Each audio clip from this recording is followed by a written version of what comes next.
Tiago, do capítulo 1 ao capítulo 3.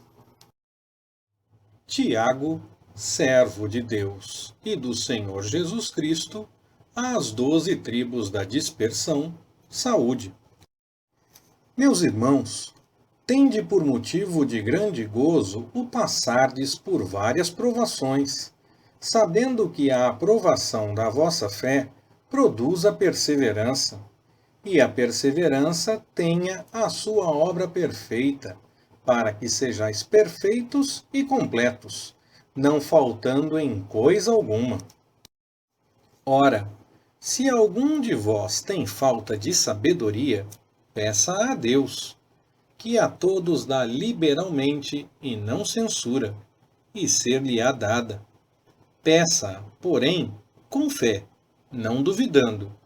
Pois aquele que duvida é semelhante à onda do mar, que é sublevada e agitada pelo vento. Não pense tal homem que receberá do Senhor alguma coisa, homem vacilante que é, e inconstante em todos os seus caminhos. Mas o irmão de condição humilde glorie-se na sua exaltação, e o rico no seu abatimento, porque ele passará como a flor da erva. Pois o sol se levanta em seu ardor e faz secar a erva. A sua flor cai e a beleza do seu aspecto perece. Assim murchará também o rico em seus caminhos. Bem-aventurado o homem que suporta a provação, porque, depois de aprovado, receberá a coroa da vida, que o Senhor prometeu aos que o amam. Ninguém, sendo tentado, diga: sou tentado por Deus, porque Deus não pode ser tentado pelo mal, e ele a ninguém tenta. Cada um, porém, é tentado quando atraído e engodado pela sua própria concupiscência. Então, a concupiscência, havendo concebido, dá à luz o pecado. E o pecado, sendo consumado, gera a morte. Não vos enganeis, meus amados irmãos. Toda boa dádiva e todo dom perfeito vem do alto, descendo do Pai das luzes, em quem não há mudança nem sombra de variação. Segundo a sua própria vontade, ele nos gerou pela palavra da verdade, para que fôssemos como que primícias das suas criaturas. Sabei isto, meus amados irmãos: todo homem seja pronto para ouvir, tardio para falar e tardio para se irar, porque a ira do homem não opera a justiça de Deus. Pelo que, despojando-vos de toda sorte de imundícia e de todo vestígio do mal, recebei com mansidão a palavra em vós implantada, a qual é poderosa para salvar as vossas almas. E sede cumpridores da palavra, e não somente ouvintes, enganando-vos a vós mesmos. Pois se alguém é ouvinte da palavra e não cumpridor, é semelhante a um homem que contempla no espelho o seu rosto natural, porque se contempla a si mesmo e vai-se, e logo se esquece de como era. Entretanto, aquele que atenta bem para a lei perfeita, a da liberdade, e nela persevera, não sendo ouvinte esquecido, mas executor da obra, este será bem-aventurado no que fizer. Se alguém cuida ser religioso e não refreia a sua língua, mas engana o seu coração, a sua religião é vã. A religião pura e imaculada diante de nosso Deus e Pai é esta: visitar os órfãos e as viúvas nas suas aflições, e guardar-se isento da corrupção do mundo. Meus irmãos, não tenhais a fé em nosso Senhor Jesus Cristo, Senhor da glória, em acepção de pessoas. Porque, se entrar na vossa reunião algum homem com anel de ouro no dedo e com traje esplêndido, e entrar também algum pobre com traje sórdido, e atentares para o que vem com traje esplêndido, e lhe disseres: senta-te aqui num lugar de honra, e disseres ao pobre: fica em pé, ou senta-te abaixo do escabelo dos meus pés. Não fazeis, porventura, distinção entre vós mesmos, e não vos tornais juízes, movidos de maus pensamentos? Ouvi, meus amados irmãos, não escolheu Deus os que são pobres quanto ao mundo para fazê-los ricos na fé e herdeiros no reino que prometeu aos que o amam?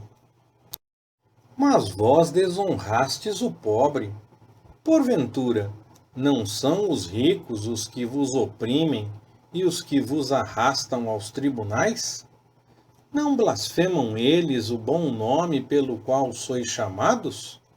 Todavia, se estais cumprindo a lei real segundo a Escritura, amarás ao teu próximo como a ti mesmo, fazeis bem. Mas se fazeis acepção de pessoas, cometeis pecado, sendo, por isso, condenados pela lei como transgressores.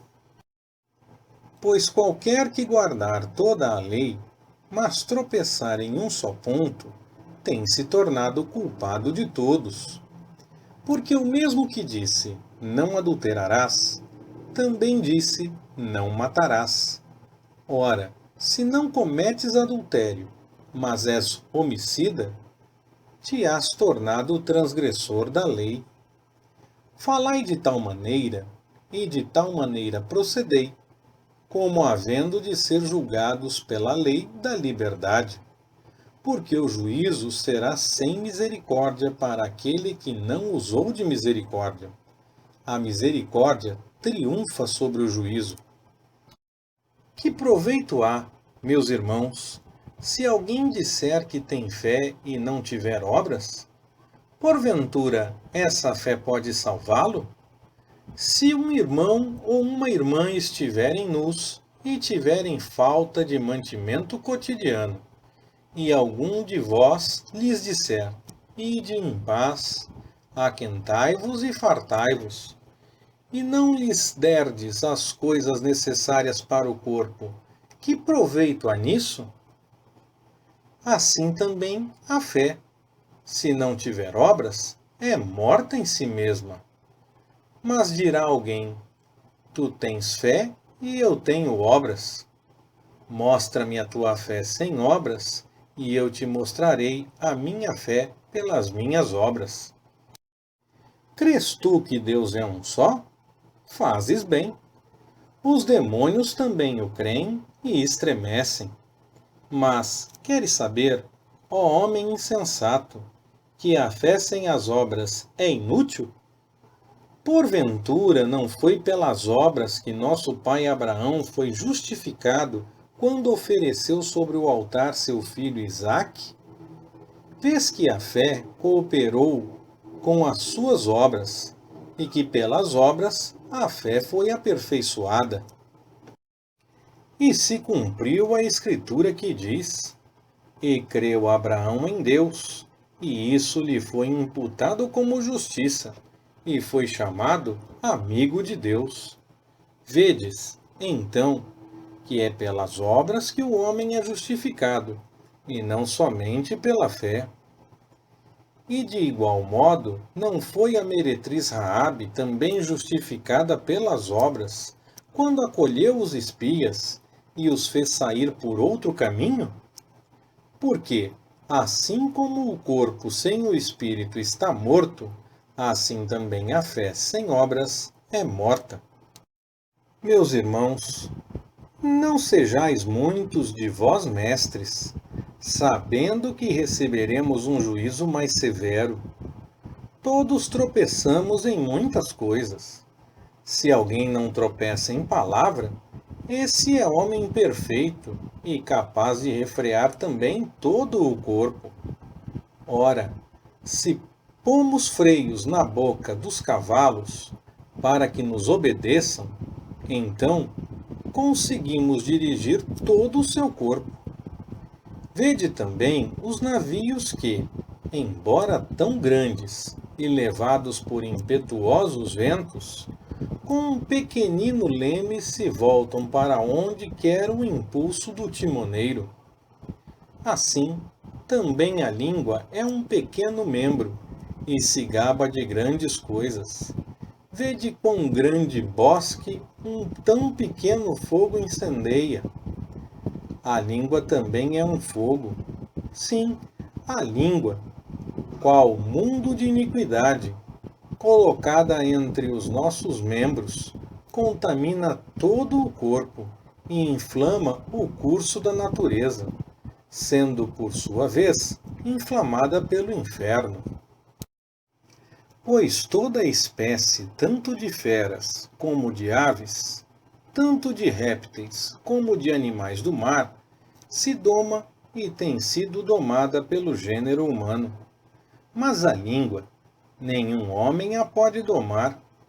É um mal irrefreável, está cheia de peçonha mortal. Com ela bendizemos ao Senhor e Pai, e com ela amaldiçoamos os homens, feitos à semelhança de Deus. Da mesma boca procede bênção e maldição.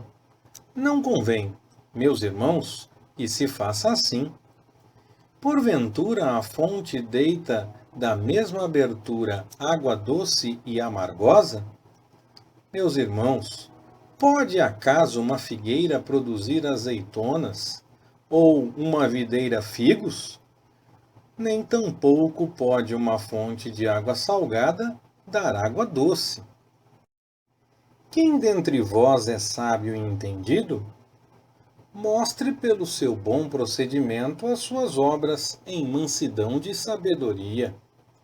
Mas, se tendes amargo ciúme e sentimento faccioso em vosso coração, não vos glorieis, nem mintais contra a verdade. Essa não é a sabedoria que vem do alto, mas é terrena, animal e diabólica. Porque onde há ciúme e sentimento faccioso, aí há confusão e toda obra má. Mas a sabedoria que vem do alto é, primeiramente, pura, depois pacífica, moderada, tratável, cheia de misericórdia e de bons frutos, sem parcialidade e sem hipocrisia. Ora, o fruto da justiça semeia-se em paz para aqueles que promovem a paz. Leitura Pastor Ricardo. Compartilhando na web. www.compartilhandonaweb.com.br Ministério Compartilhando.